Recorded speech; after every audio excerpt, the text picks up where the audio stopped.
어느덧 60대에 접어든 김 씨는 건강을 위해 영양제를 챙겨 먹기 시작했습니다. TV 광고에서 좋다는 영양제 친구가 추천해준 영양제 종류도 다양합니다. 하지만 과연 김 씨는 자신에게 맞는 영양제를 제대로 섭취하고 있을까요? 오히려 건강을 해치는 것은 아닐까요? 많은 분들이 건강을 생각하며 영양제를 섭취하지만 60대 이후에는 신체 기능 변화로 인해 특정 영양제가 오히려 건강에 악영향을 미칠 수 있습니다. 젊었을 때는 괜찮았던 영양성분도 나이가 들면서 몸에 부담을 주거나 기존에 복용하던 약물과 상호작용을 일으키기도 합니다. 마치 엔진오일을 잘못 넣으면 차에 문제가 생기는 것처럼 우리 몸도 마찬가지입니다.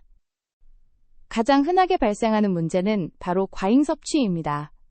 젊은 시절에는 활발했던 신진대사 기능이 노화로 인해 저하되면서 영양성분을 효율적으로 사용하고 배출하는 능력이 떨어집니다.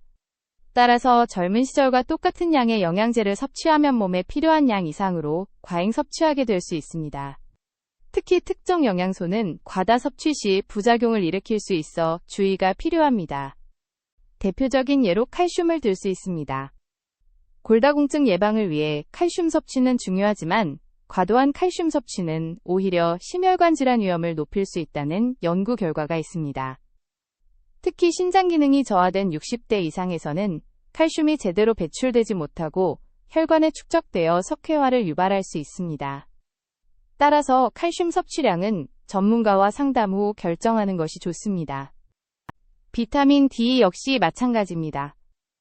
비타민 D는 칼슘 흡수를 돕고 뼈 건강에 중요한 역할을 하지만 과다 섭취 시 고칼슘혈증을 유발할 수 있습니다.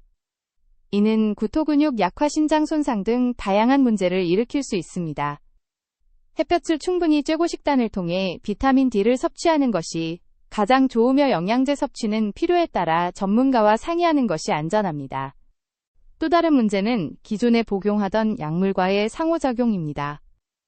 60대 이상은 고혈압, 당뇨, 병심혈관 질환 등 만성질환으로 인해 여러 종류의 약물을 복용하는 경우가 많습니다. 이때 특정 영양제가 약물의 효과를 감소시키거나 부작용을 증폭시킬 수 있습니다. 예를 들어 혈액 응고를 억제하는 약물을 복용 중인 경우 비타민 K가 풍부한 영양제는 약효를 떨어뜨릴 수 있습니다. 가장 좋은 방법은 정기적인 건강검진을 통해 자신의 건강 상태를 정확히 파악하고 전문가와 상담하여 자신에게 맞는 영양제를 선택하는 것입니다. 무분별한 영양제 섭취보다는 균형 잡힌 식단을 통해 필요한 영양소를 섭취하는 것이 가장 중요합니다. 제철 과일과 채소를 충분히 섭취하고 단백질과 탄수화물을 적절히 섭취하는 것이 건강 유지의 기본입니다. 이제부터라도 영양제 섭취에 대한 인식을 바꿔야 합니다. 영양제는 만병통치약이 아니라 부족한 부분을 채워주는 보조제일 뿐입니다. 건강한 식습관과 규칙적인 운동, 충분한 수면이 건강 유지의 가장 중요한 요소입니다. 60대 이후에는 더욱 자신의 몸에 귀 기울이고 전문가와 상담하여 현명하게 건강을 관리하는 것이 중요합니다. 지금 바로 여러분의 영양제 섭취 습관을 점검해 보세요. 영양제에 대한 맹신은 금물입니다. 건강기능식품은 식품일 뿐이 약품이 아닙니다. 질병을 예방하거나 치료하는 효과가 있다고 광고하는 제품은 주의해야 합니다. 식품의약품안전처에서 인증받은 건강기능식품 마크를 확인하고 성분과 함량을 꼼꼼히 확인하는 것이 중요합니다.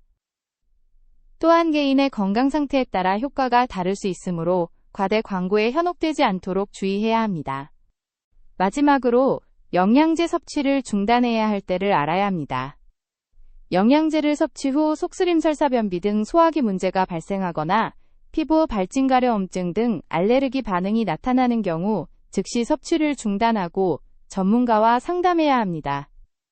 또한 수술을 앞두고 있거나 특정 질환으로 치료를 받고 있는 경우 영양제 섭취가 치료에 영향을 미칠 수 있으므로 반드시 의료진과 상의해야 합니다.